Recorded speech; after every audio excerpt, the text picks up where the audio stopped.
I'm Clay, 31. And the moment my mother said, "Your sister's family will always come first. You are always last," I knew something in me had shifted for good. It happened on a Sunday.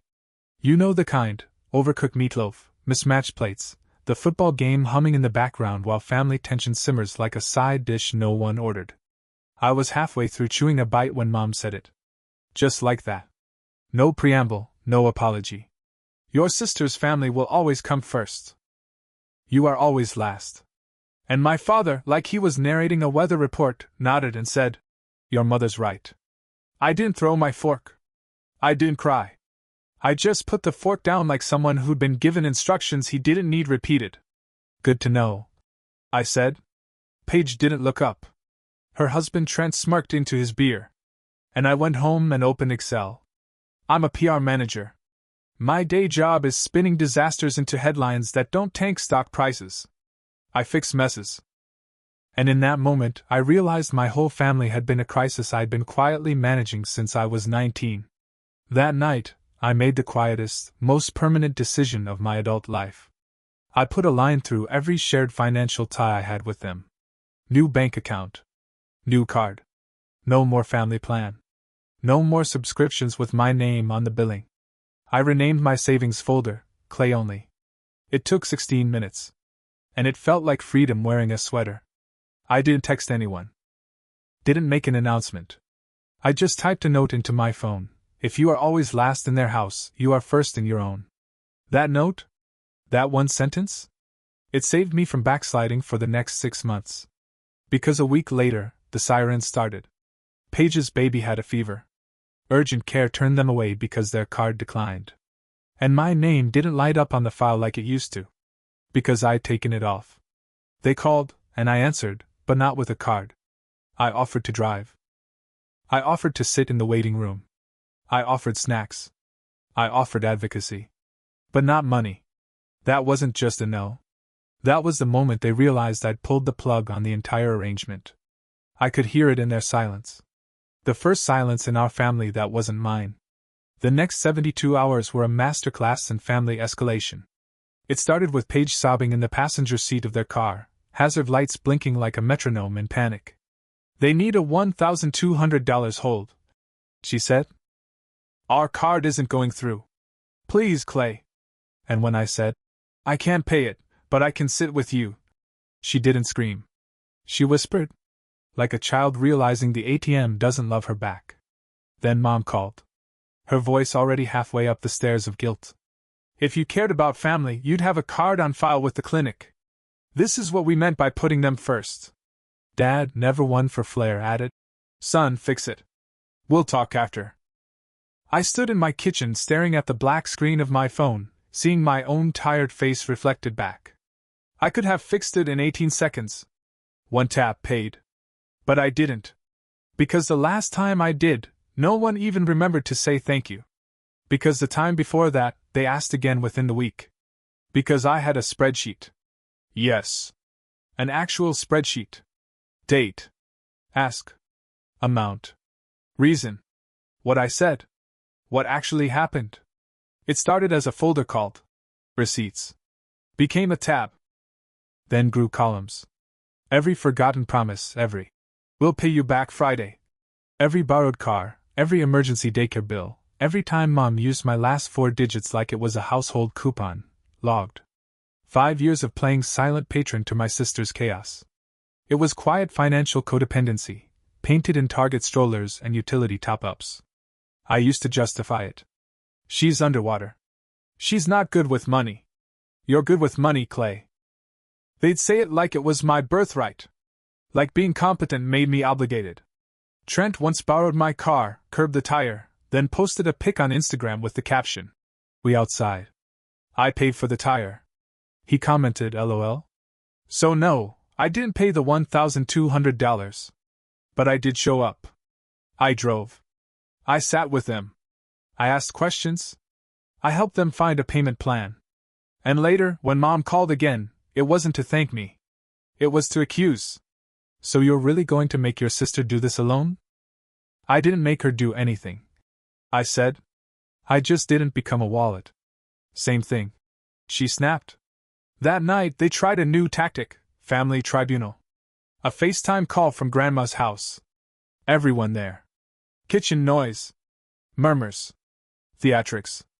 Mom passed the phone around like it was the talking stick at group therapy.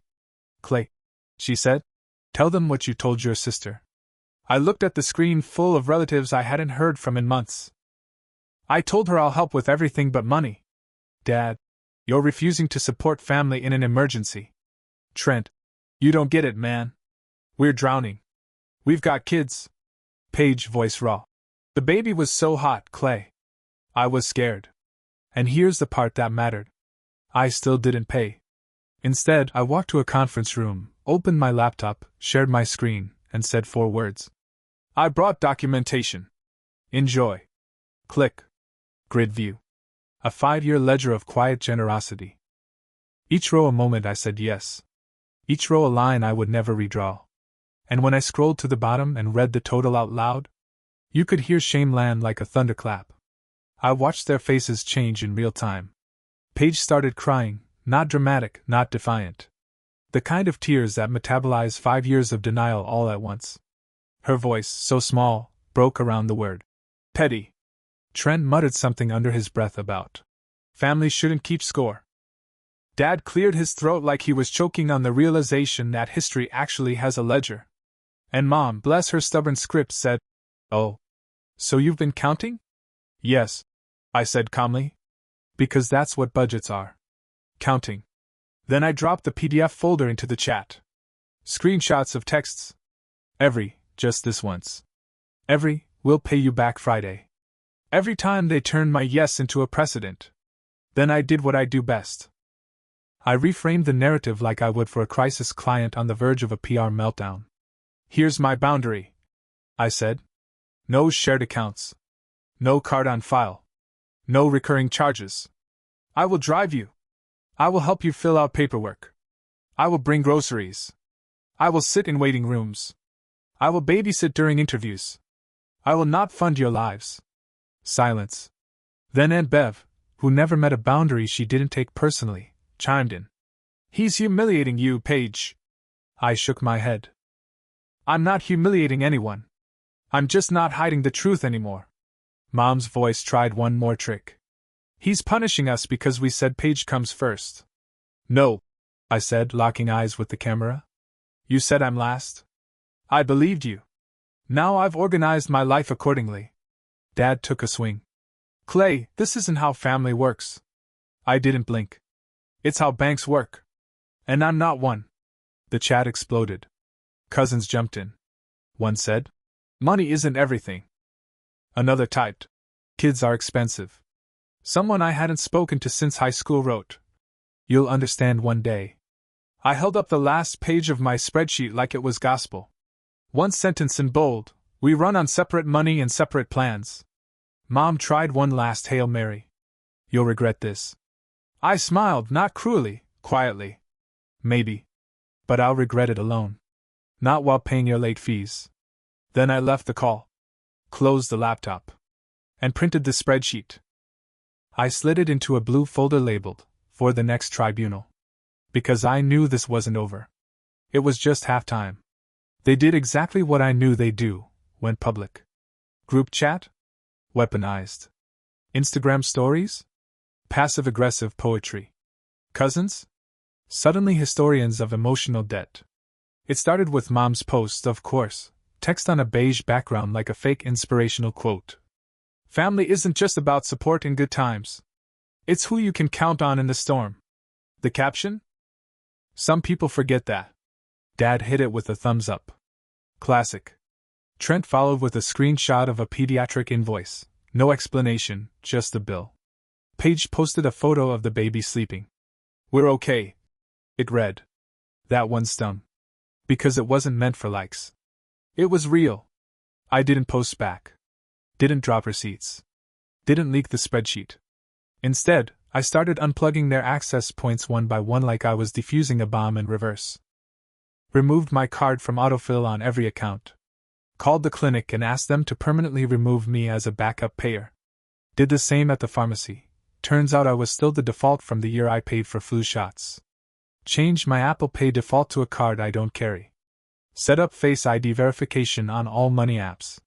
Then came the hardest part, the family phone plan. That account had history. Late night calls from Dad during shifts. Paige texting me baby photos at 3 a.m. Mom sharing grocery coupons like state secrets. But I'd been footing that bill since grad school. So I split it.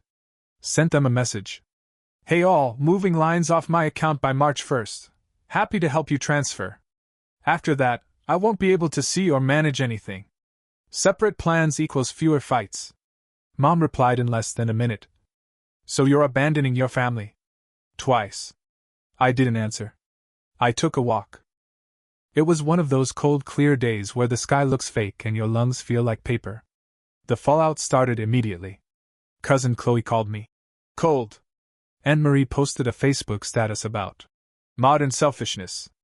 Trent DM'd me, man to man, and told me I was ruining Paige's mental health. I ignored all of it. I watched for behavior, not noise. And Paige? Paige texted carefully. Can you watch the kids Thursday for my interview? I said yes. I made dinosaur nuggets. Cut grapes. Read the same book 4 times. Wiped noses and cleaned crayon off a window. When she came back, she looked at me like I was someone she didn't quite recognize. I got a second interview, she said. That's great. I signed up for a budgeting class at church. Cool. She looked at the floor. I didn't know the number would make me feel like I stole something. You didn't steal, I said. You asked? I said yes. I shouldn't have. Then she whispered, Mom says you hate us now. I shook my head. I don't. I just love myself too. Finally. She didn't cry. But she sat on the couch a long time. That was new. A week later, the quiet broke like cheap glass. Mom called my boss. Not a figure of speech. Not a threat. A literal, documented HR escalation. I found out when our people team forwarded an email titled, Concerning your employee Clay.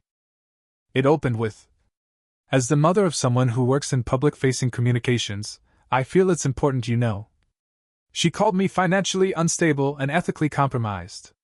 Suggested clients shouldn't trust someone who keeps secret ledgers on his own family. I read it 3 times, then scheduled a Zoom with HR. I didn't flinch. Didn't spiral. Didn't even raise my voice. Family boundary, I said. Financial entanglement. Recent separation. Do you want to share anything specific? They asked. Nope, I said. Unless my work has changed. My boss laughed. Your crisis memo last week was a banger. We're good. Then she added, not unkindly, but maybe update your emergency contact. I did. I put Noah, my best friend since freshman year.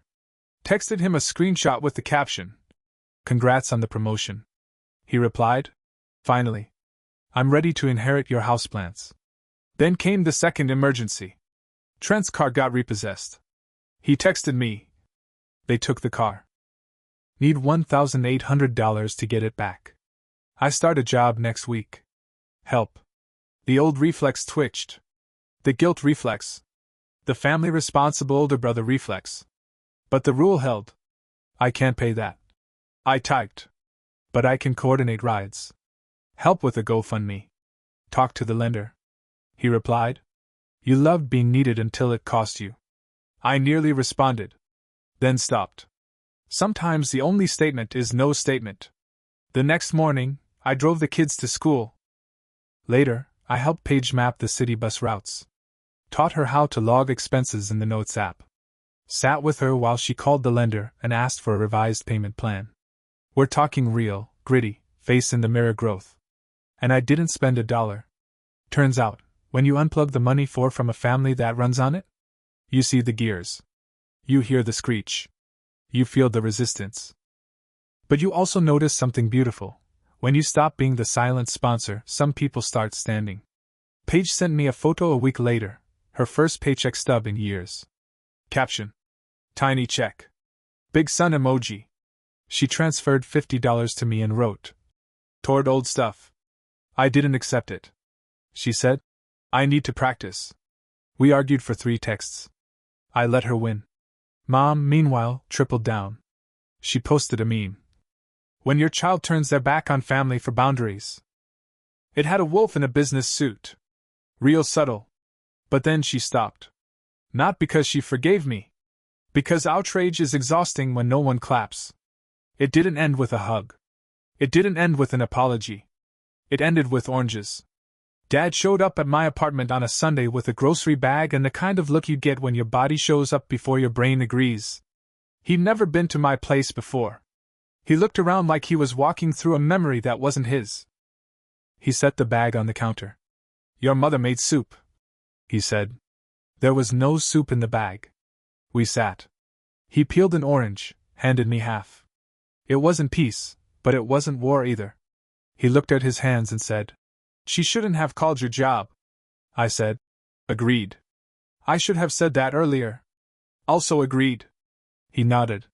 Paige made chili last night. Didn't taste like guilt. I laughed for the first time in a month. He spotted the quote pinned to my wall. Your story starts when you stop apologizing for your lines. What's that mean? He asked. It means I decide my sentences now. He stood. Okay. See you, son? He used son like it was an apology. It was enough. When the clinic bill came due, Paige and Trent paid the balance in chunks. Not because they struck gold, because they stopped waiting for me to play lifeguard in their storm. They're still loud. Still chaotic. But they're self-funded now. And that changes everything. Mom never apologized. She doesn't know how. But I noticed the post about modern selfishness quietly disappeared. Dad brings oranges sometimes and sits like someone learning a new language one noun at a time. Trent is quieter. Still defensive, still a walking eye roll, but quieter. That's his version of growth. As for me, I rearranged my living room and realized I'd been saving the good couch for guests who never came. I went on a weekend trip and didn't leave an emergency budget open in my checking account. I muted the group chat for 4 days and no one died. I signed up for Pilates because my back is a drama queen now. I added a new sticky note to my wallet. No family reimbursements. Not even if there's crying. Then Paige sent me something that hit harder than any courtroom FaceTime. A photo of her fridge. On it, a small whiteboard with 5 lines. Rent. Groceries. Clinic. Utilities. Savings. Next to savings was a tiny star. That was the real ending. Because when the machine stops depending on your invisible parts, you get to stop being invisible. If there's a moral, here it is in one sentence, just like I'd write for a client. I won't be last in a house I help pay for. So when the next family emergency hits, and it will, I'll drive. I'll sit. I'll bring casseroles. But not my card. And if someone calls me cruel, I'll say, good to know. Then go home and keep living a life I built on truth, not guilt. A life that smells like lacquer, tastes like boundaries, and finally, feels like rest. 3 months later, my niece sent me a message. Simple. No drama. Uncle Clay, the whiteboard you told Mom about? It works. She attached a photo of their fridge. Rent, groceries, daycare, savings. Under. Savings. Paige had drawn a sun. I didn't cry. But something unclenched in me. Here's what happened after the tribunal, the tantrums, and the group chat trials. I lived.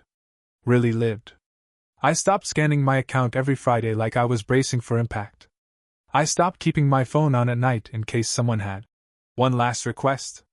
I started sleeping like a person, not a human overdraft alert. And they adjusted. Paige sent me job offers to review. Not to guilt me into cash, just to get my take. Trent applied for 2 weekend shifts without announcing it like a medal. Dad started showing up with small offerings, a folding stool for my sore back, a weird almond milk he swears tastes like real milk, an actual thank you once, in person, for helping Paige, not funding her, but showing up. And Mom? Well, she didn't say sorry. She didn't even say thank you. But she did call me to ask how to budget for a water bill. That was her version of surrender. I took it. Sunday dinner returned. I didn't go every week. But when I did, it was different. There were no envelopes slid across the table. No. Can you just cover this real quick? Comments. No whispered emergencies. One night, Trent was cleaning up dishes and said, "You know, this feels more like a team now." I looked at Paige. She didn't say anything. But her eyes did. "You saved us by not saving us." I kept the spreadsheet. Not for revenge. For memory. So I never forget what being last felt like. And one day, maybe I'll show it to someone I love. Not to prove what I survived, but to show what it looks like when a system breaks and a new one is built. Quieter. Cleaner. Fairer. It turns out, boundaries aren't just fences. They're bridges to people who are willing to walk to you instead of ride your back. And love? It's not a blank check. It's a seat at the table where everyone brings something, even if all they have is themselves. A few weeks ago, Paige handed me an envelope. Inside? A crisp $100 bill and a sticky note. First installment. More coming. Let me. I laughed. I really did. I stuck the sticky note to my fridge. Right under my own whiteboard. Separate money. Separate plans. Same page. And that's how the story ends. Not with a collapse. With construction. One honest row of bricks at a time.